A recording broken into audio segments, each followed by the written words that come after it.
just getting 2%, 3%, or 1% of their clients to switch to Bitcoin over time, which has been a phenomenal diversifier, is a monstrous amount when you consider Fidelity or any of these large platforms with so much money from the baby boomer generation. Consider the $2.50 trillion or 3% of the $85 trillion in wealth held by baby boomers. Just over $1.20 trillion is the total value of Bitcoin on the market. Buyers are flocking in droves. An army of salespeople is at your service. Seriously, BlackRock is doing some mind-blowing stuff. What you have there is the CEO endorsing a major component of the company's future to a whole army of salesmen. 6 months ago, we lacked that. In an interview with Bloomberg Television, Mike Novogratz, CEO of Galaxy Digital, predicted a large increase in demand from institutional investors when the spot Bitcoin exchange-traded funds were approved. Famous cryptocurrency advocate and billionaire investor Novogratz said that long-term investors, especially those who put their faith in companies like Fidelity, are likely to pour a large sum, possibly as much as $2.50 trillion, into Bitcoin in the near future. Bitcoin prices are expected to soar by year's end, thanks to the unprecedented interest in the top digital asset, says Novogratz. However, he does admit that it's difficult to make accurate price predictions because this demand spike is so unpredictable. When asked about the possibility of a substantial increase in Bitcoin values, Novogratz expressed optimism. While he does caution that Bitcoin could experience sell-offs on the road to new highs, he promises that these variations will not cause the price to fall below the mid-range.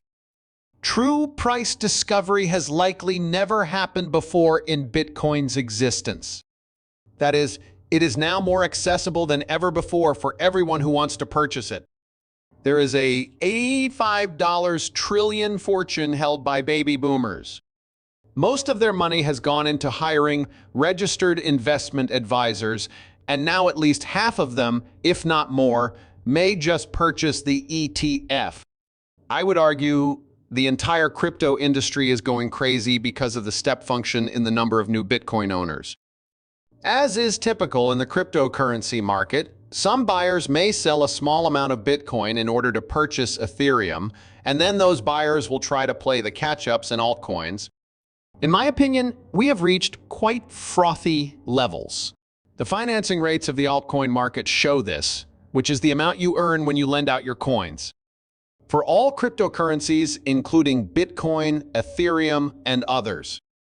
There was a meteoric rise in all the public equity barometers, the stock market, MicroStrategy Marathon, and the public equity markets along with Bitcoin. While a correction and consolidation are not out of the question, I am averse to choose a Bitcoin high at this time due to my firm belief that price discovery is at work. Probably we'll try the old high. There will likely be some consolidation, but I'm still betting on a substantially higher conclusion to the year. Our breakout was from 45,000.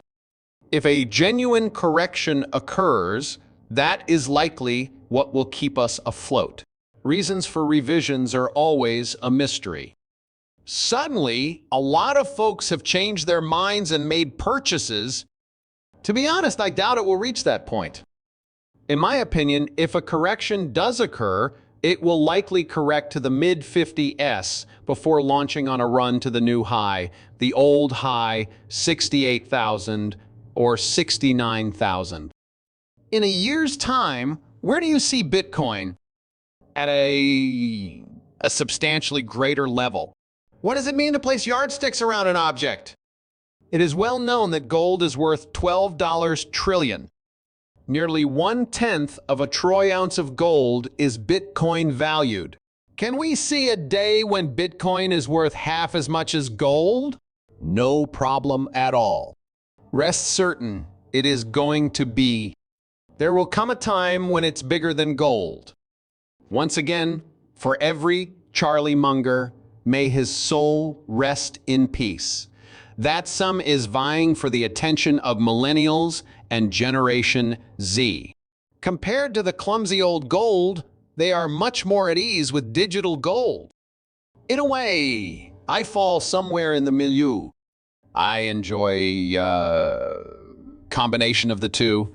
We hand out physical gold coins on our program, and I've got some. Bitcoin is far more accessible to me than gold. Their resiliency is what has been most remarkable about the Bitcoin core community. A year ago, when Bitcoin was 18,000, we did an interview, and the core Bitcoiners were inconsolable.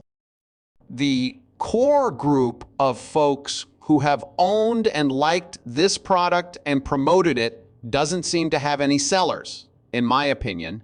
One of the best salespeople is Michael Saylor. The newcomers will gradually become acclimated. The idea of putting it in your 401k and then selling it a month later doesn't appeal to me. Listen, sticky money, or hodler money in crypto words, is what I expect the majority of this new money to be. As is typical during speculomanias, the youthful speculating taking place across all the apps, Robinhood, Coinbase, and elsewhere, will experience extreme highs and lows, and individuals will be chopped up as a result. Buyers are flocking in droves. An army of salespeople is at your service.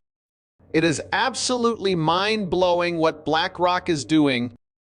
What you have there is the CEO endorsing a major component of the company's future to a whole army of salesmen. 6 months ago, we lacked that. Finding homeostasis in the next 6 to 12 months will be challenging, in my opinion. About $54 million is added to the supply every day before to... With that gold 60s Bitcoin. We have a single client that uses one of our retail apps to make daily purchases totaling $35 million. Surely we aren't the only ones they do business with. The demand for Bitcoin is enormous on a worldwide scale. Currently, the market is being driven by the midnight hour, when all the exchange-traded funds announce their purchases and sales, which might be as high as $500 million or $400 million. Assuming those figures remain good, Bitcoin is expected to experience some upward momentum. People will dump their Bitcoin holdings the moment they turn negative because they anticipate a slowdown in ETF investments. For the time being, it is the insider's perspective. That lacks perspective. Every month, we may check how much money is flowing into Bitcoin from that ETF community and others. That $54 million drops to $27 million with the halving. At this very moment, that is a bid-ask spread. There is simply insufficient supply. Deflationary assets, or those with the lowest inflation rates, include this one. That's why this story becomes so popular whenever we witness massive government expenditure. As far as the community is concerned, it is the next major topic. Could the TF be approved? I understand that the SEC isn't exactly easing things along.